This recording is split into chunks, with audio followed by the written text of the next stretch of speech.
नमस्कार दोस्तों, स्वागत है आप सभी का एक बार फिर से हमारे चैनल आध्यात्मिक ज्ञान पर। दोस्तों, विजयदशमी का दिन यानी कि दशहरा, और जैसा कि यह नाम से भी लगता है कि यह बहुत ही ज्यादा प्रचंड और विशेष दिन होता है। और इस बार की विजयदशमी आज के दिन पड़ रही है। आपको बता दें कि कहीं नवमी मनाई गई और आज के दिन विजयदशमी भी मनाई जाएगी। तो दोस्तों, विजयदशमी का जो दिन होता है वो बहुत ही ज्यादा विशेष और सिद्ध दिन होता है। इस दिन पर कुछ ऐसी चीजें होती हैं, ऐसे दुर्लभ उपाय होते हैं, प्रयोग होते हैं, जिन्हें करने से पैसों की सभी समस्याएं बिल्कुल समाप्त हो जाती हैं। बल्कि यदि आपके जीवन में बहुत ही ज्यादा घोर संकट चल रहे हैं और आपकी इच्छा बिल्कुल भी पूरी नहीं हो पाती है, तो विजयदशमी के दिन इन आसान सी चीजों को कर लेने से इच्छा पूर्ति बहुत ही जल्दी हो जाती है।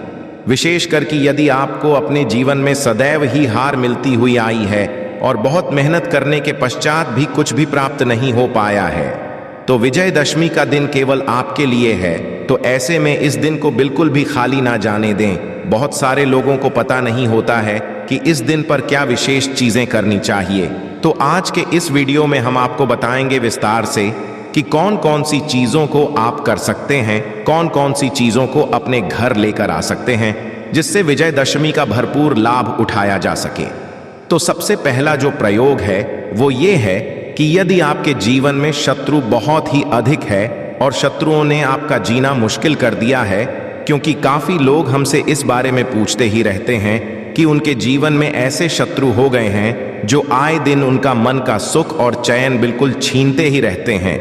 तो आपको बिल्कुल भी निराश होने की आवश्यकता नहीं है। इस परेशानी के लिए आपको केवल इतना करना है कि विजयदशमी के दिन एक धतूरे का फल जहां भी आपको मिलता है, बस वहीं से आपको तोड़ लेना है। आपको बता दें कि इसी दिन पुष्प नक्षत्र भी है, जो किसी भी चीज को सिद्ध करके विशेष करके अपने पास रखने के लिए बताया गया है। विशेष करके नक्षत्र में ही ये किसी पेड़ की जड़, फूल, पत्ती आदि यदि आप निकालते हैं, उपाय करते हैं, तो बहुत ही ज्यादा सिद्ध और ये विशेष प्रयोग हो जाता है। तो इसी दिन आपको धतूरे का एक फल तोड़ लेना है।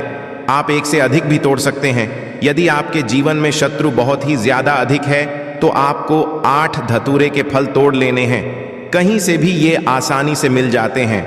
बस इन्हें तोड़ लेने के पश्चात आपको इन्हें भगवान शिव को विजयदशमी के दिन समर्पित कर देना है, चढ़ा देना है। और चढ़ाने के पश्चात आधे भगवान शिव के लिए वहीं पर छोड़ देने हैं और आधे अपने लिए लेकर आ जाने हैं। ऐसा करने के पश्चात एक काला रंग का रूमाल आपको ले लेना है और एक धतूरे का फल एक रूमाल में बांधकर अपने घर के मुख्य दरवाजे पर टांग देना है। ऐसा करने से शत्रुओं की जो बुरी नजर होती है, जो शत्रु आप पर टोने टोटके आधे ना कुछ कराते ही रहते हैं, तो उनके सभी वार बिल्कुल विफल हो जाते हैं और वे फिर जिंदगी में कुछ भी नहीं करा पाते हैं। जो भी उन्होंने कराया होता है वो सब भी उतरकर भाग जाता है। ये इतना आसान सा प्रयोग है कि इसमें ना तो मंत्र जाप करने की जरूरत है, ना ही कोई साधना करने की जरूरत है। बस विजयदशमी के दिन धतूरे का फल लाकर काले कपड़े में, काले रुमाल में बांधकर घर के मुख्य दरवाजे पर यदि टांग दिया जाए तो इससे घर में बस रही सभी बुरी बलाएं भी दूर भाग जाती है। तो आप अवश्य इस प्रयोग कर लें। घर के मुख्य दरवाजे पर टांगने के पश्चात आप अंदर के दरवाजों में भी इसे टांग सकते हैं या खिड़कियों पर भी इसे टांग सकते हैं। तो इसी तरह से अपनी जरूरत के अनुसार आपको उतने ही धतूरे के फल ले लेने हैं। आधे भगवान शिव पर समर्पित कर देने हैं और आधे अपने लिए लेकर आ जाने हैं। और बस विजयदशमी के दिन ही सूरज ढलने से पहले आपको इन सभी फलों को टांग देना है।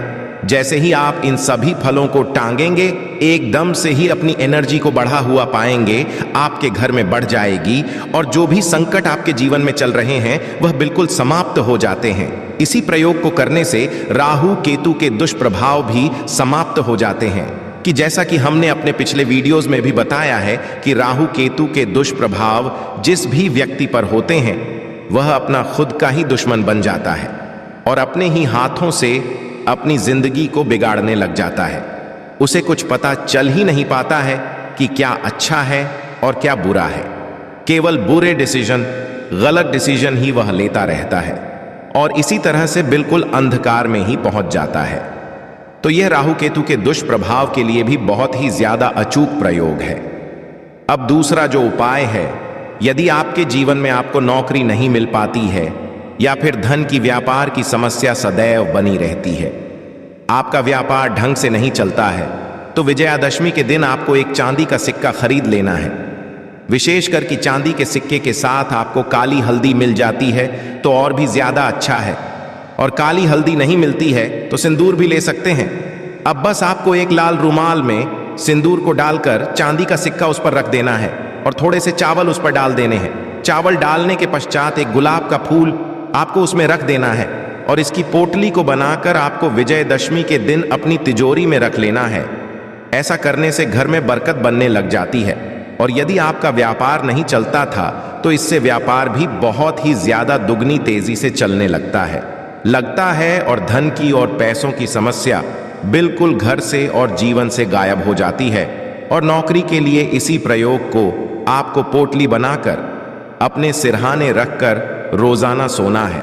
बस ऐसा करने से ही पैसों की सभी परेशानी बिल्कुल खत्म हो जाती है। लेकिन इस बात का बेहद ही आपको विशेष ध्यान रखना है कि लाल कपड़े में चांदी का सिक्का, सिंदूर, चावल और लाल गुलाब आपको बिल्कुल पोटली बनाकर बांध लेना है। और जब आपकी इच्छा से जुड़ी हुई पूरी हो जाती है तो आपको इस पोटली को बहती हुई नदी में प्रवाहित कर देना है। चांदी के सिक्के के साथ ही कर देना है, क्योंकि इस प्रयोग को करने से विशेष करके विजयादशमी के दिन पैसों की, धन की सभी समस्याएं बिल्कुल समाप्त हो जाती है। और बहुत सारे लोगों के पास चांदी का सिक्का तो भरपूर मात्रा में होता ही है, क्योंकि दिवाली में एक दूसरे को गिफ्ट देते ही रहते हैं और ये आसानी से मिल भी जाता है। और यदि आपके पास नहीं है तो आप छोटा सा कोई भी सिक्का चांदी का ले सकते हैं जिस भगवान गणेश की या माता लक्ष्मी की फोटो होती है। और जब भी आपकी इच्छा बिल्कुल पूरी हो जाए तो इसी तरह से बिना खोले पोटली को आपको बहा देना है। ऐसा करने से चंद्र ग्रह के शुभ प्रभाव बहुत ही ज्यादा शुरू हो जाते हैं, क्योंकि जिस भी व्यक्ति के जीवन में चंद्र ग्रह के दुष्प्रभाव होते हैं, ऐसे व्यक्ति के मन में एक अजीब सी अटकन सी हुई रहती है। ऐसा व्यक्ति कभी भी क्लियर नहीं हो पाता है और हर बात पर अपने ऊपर ही संदेह करता रहता है, और उसे कुछ अच्छा प्राप्त होता भी है तो उस पर भी वो संदेह करता ही रह जाता है और उसे कुछ भी प्राप्त नहीं हो पाता है। यह दोष चंद्र ग्रह के बुरे होने के कारण उत्पन्न होते हैं। यदि किसी व्यक्ति पर चंद्र ग्रह के दुष्प्रभाव होते हैं तो ऐसे व्यक्ति को सोते समय बुरे बुरे सपने आते हैं और उसके आसपास के लोग उस पर गलत आरोप सदैव ही लगाते रहते हैं। जैसा कि आपने खुद भी काफी बार अपने आसपास बहुत सारे लोगों को देखा होगा कि वो करते तो कुछ भी नहीं है, लेकिन बहुत सारे लोग उन पर लगाते रहते हैं कि तुमने ही ये काम बिगाड़ा है, तुमने ही ये सब कुछ खराब किया है। तो इस तरह के जो दोष या आरोप किसी व्यक्ति पर लगते हैं तो उस व्यक्ति का चंद्र ग्रह खराब होता है, और इस अचूक प्रयोग को कर लेने से चंद्र ग्रह के भी दुष्प्रभाव दूर हो जाते हैं। अब दोस्तों, तीसरा प्रयोग है इच्छा पूर्ति के लिए। यदि आप चाहते हैं कि आपकी इच्छा पूर्ण हो जाए और कोई भी इच्छा आपके मन में है तो आपको केवल इतना करना है कि 11 पत्ते बरगद के लिए हैं और 11 ही पत्ते आपको पीपल के ले लेने हैं। पीपल के पत्तों के स्थान पर आंकड़े के पौधे भी लिए जा सकते हैं। आपको बता दें, जो लोग नहीं जानते हैं, आंकड़े का पौधा मदार का पौधा भी होता है। ये बड़ी आसानी से बहुत सारी जगहों पर मिल जाता है। तो बरगद के पत्ते और आंकड़े के पत्ते आप ले सकते हैं। लाल धागे में पिरोकर इनकी माला आपको तैयार कर लेनी है, और जब आप इनकी माला को तैयार करेंगे और ये पत्ते तोड़कर लेकर आएंगे तो आपको इस बात का रखना है कि इन्हें अच्छी तरह से बिल्कुल साफ कर लेना है। बिल्कुल भी धूल मिट्टी आदि इन पर ना हो और ये कहीं से भी कटे फटे बिल्कुल भी ना हो। इस तरह से पत्ते लेकर आपको इनकी माला तैयार कर लेनी है और अपनी इच्छा को बोलते हुए भगवान हनुमान को यह माला पहना देनी है। इस बात का ध्यान रखें कि विजयदशमी के दिन ही हनुमान जी को ये माला आपको पहनानी है, और जब आप माला पहनाने जाएंगे तो अपने साथ बूंदी का प्रसाद भी आपको लेकर जाना है। यह प्रयोग वो लोग कर सकते हैं जिनके जीवन में बहुत ही ज्यादा अधिक संकट रहते हैं, जिन्हें कहीं से भी रास्ता नहीं मिल पाता है और वह चाहते हैं कि उन्हें रास्ता प्राप्त हो। तो भगवान हनुमान संकट मोचन है, हर प्रकार के संकट को हर लेते हैं और इच्छा पूर्ण करते हैं। और यह तो प्रयोग ही ऐसा है कि विजयदशमी के दिन जो कोई भी करता है उसकी कैसी भी मनोकामना हो वह निश्चित ही पूरी हो जाती है।